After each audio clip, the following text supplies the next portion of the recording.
भूख के एहसास को शेरो सुखन तक ले चलो, या गजल को मुफलिसों की अंजुमन तक ले चलो। मुझको नज़्मो ज़ब्त की तालीम देना बाद में, पहले अपनी रहबरी को आचरण तक ले चलो। सभापति महोदय, मैं न्यू एजुकेशन पॉलिसी पे बात करने के लिए खड़ा हुआ हूँ। माननीय मंत्री जी यहाँ मौजूद हैं। न्यू एजुकेशन पॉलिसी कहती है कि हमारा जोर टीचर्स ट्रेनिंग पर होना चाहिए, लेकिन जो नेशनल सैंपल सर्वे ऑफिस का आंकड़ा है वो कहता है कि इस देश में सिर्फ 13% टीचर हैं जो ट्रेंड हैं। तो मैं माननीय मंत्री जी से जानना चाहता हूं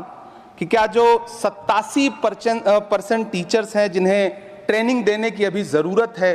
उनको ट्रेनिंग देने के लिए हमारे पास क्या रोड मैप रहेगा,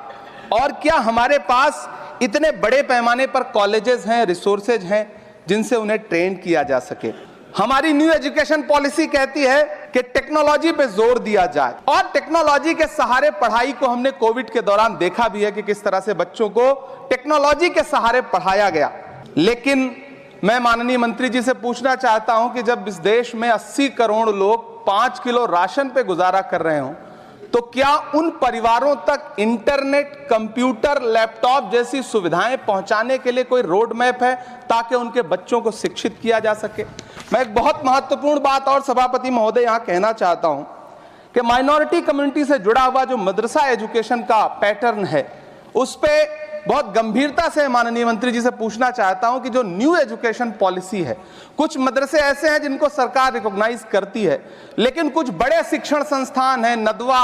और देवबंद जैसे, क्या न्यू एजुकेशन पॉलिसी के कॉन्टेस्ट में आपने इन बड़े संस्थानों से डायलॉग करने का कोई मानक या कोई बातचीत शुरू करने का प्लान बनाया है या नहीं, ये मैं पूछना चाहता हूं। और एक बहुत महत्वपूर्ण बात मंत्री जी से मैं पूछना चाहता हूं कि बहुत सारे माइनॉरिटी इंस्टीट्यूट थे जहां पर स्कॉलरशिप का प्रावधान था, लेकिन आपने मौलाना आजाद नेशनल फेलोशिप को एक झटके में बंद कर दिया। हजारों लाखों छात्र जो उस